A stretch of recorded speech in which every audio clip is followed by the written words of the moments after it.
Hi friends, அனைவருக்கும் வணக்கம். இது உங்கள் அரசியல் ஆடுகளம். இன்றைக்கி பார்த்தீங்கன்னா சட்டப்பேரவையில் மேகதாதுவுக்கு எதிராக ஒரு தீர்மானம் நிறைவேற்றிருக்காங்க. அதாவது அனைத்து கட்சிகளும் ஒரு மனதாக அந்த தீர்மானத்தை ஆதரித்து நிறைவேற்றிருக்காங்க. சௌமியா அன்புமணி அவர்கள் பேசியிருந்தாங்க. பேசின ஒவ்வொரு வார்த்தையும் கரெக்டான பாயிண்ட் கரெக்டாக இருந்தது. ரொம்ப தெளிவாக இருந்தது. எதனால தமிழ்நாடு மக்களுக்கு தண்ணீர் வேணுன்றதும், எதனால கர்நாடகாவிலேருந்து இது தடுத்து நிறுத்தப்படக்கூடாதுன்றதும், நமக்கு எவ்வளோ உரிமை இருந்தது, எவ்வளோ இப்போ கொடுக்கப்படுது, அது எப்படி தடுத்து நிறுத்தப்பட்டிருக்குன்னு ஒரு 6 நிமிஷம் வீடியோ தான். அதில் அவ்வளோ அழகாக பேசியிருந்தாங்க. செஞ்சு எல்லாருமே ஒரு ரெக்வஸ்ட், அவங்க பேசின அந்த ஒரு 6 நிமிஷம் வீடியோ போய் பாருங்கள். எல்லாருக்கும் ரொம்ப யூஸ்ஃபுல்லாக இருக்கும். 320 கிலோமீட்டர் மட்டும்தான் கர்நாடகாவில் காவிரி பாய்கிறது. பார்டர், அதாவது அந்த பார்டர்ல 60 கிலோமீட்டரும் தமிழ்நாட்டுக்குள்ள 420 கிலோமீட்டர் காவிரி நதி நீர் ஓடுகிறது. அப்படி என்றால் நமக்கு தான் அதிகமான உரிமை. 420 கிலோமீட்டர் தமிழ்நாட்டில் ஓடுது, நம்மளுடைய மாநில எல்லையில 60 கிலோமீட்டர் ஓடுகிறது. அப்படி என்றால் கிட்டத்தட்ட 740 டிஎம்சி தண்ணீர், காவிரி நீர் இருக்கிறது என்றால் அதற்கு அதிகமான உரிமை நமக்கு தான் இருக்கிறது. கிட்டத்தட்ட 400 டிஎம்சி தண்ணீர் தமிழ்நாட்டுக்கு உரிமையான தண்ணீர், நமக்கு பாதிக்கப்பட்ட தண்ணீர். ஆனா நாளடைவில் அதை குறைஞ்சி 205 டிஎம்சியா குறைச்சிட்டாங்க.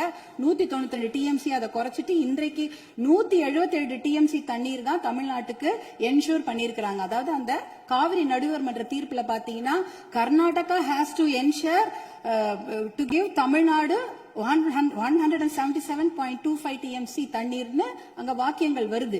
இது 178 டிஎம்சி நமக்கு இறுதி தீர்ப்பின்படி வர வேண்டிய தண்ணி.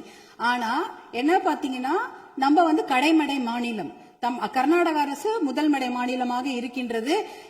சுப்ரீம் கோர்ட், உச்சநீதிமன்ற தீர்ப்பின்படி கடைமடை மாநிலத்தின் அனுமதி இல்லாமல் எந்த ஒரு கட்டுமான பணியும் எந்த ஆற்றுப்படுகையிலும் கட்டக்கூடாது. குறிப்பாக காவிரி நதி நீர் மேல கட்டக்கூடாது. ஆனா 4 டேம் இருக்கு. 1931 கிருஷ்ணராஜசாகர் டேம் இருக்கு. அது ஆங்கிலேயர் காலத்தில் கட்டப்பட்ட டேம்.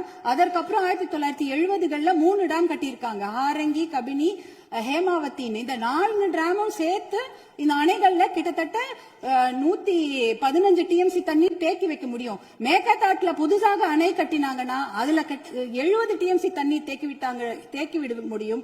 அப்படி பார்த்தீங்கன்னா கொள்ளளவு 185 டிஎம்சி தண்ணீரை கர்நாடக அரசு தேக்கி வைத்து விட முடியும். நமக்கு வர வேண்டிய 177 டிஎம்சில ஒரு சொட்டு நீர் கூட தமிழ்நாட்டுக்கு வர முடியாது. அப்படி என்றால் டெல்டா மாவட்டம் பாலைவனமாகிவிடும். கர்நாடகாவுக்கு உரிய நீர் 284 டிஎம்சி தான்.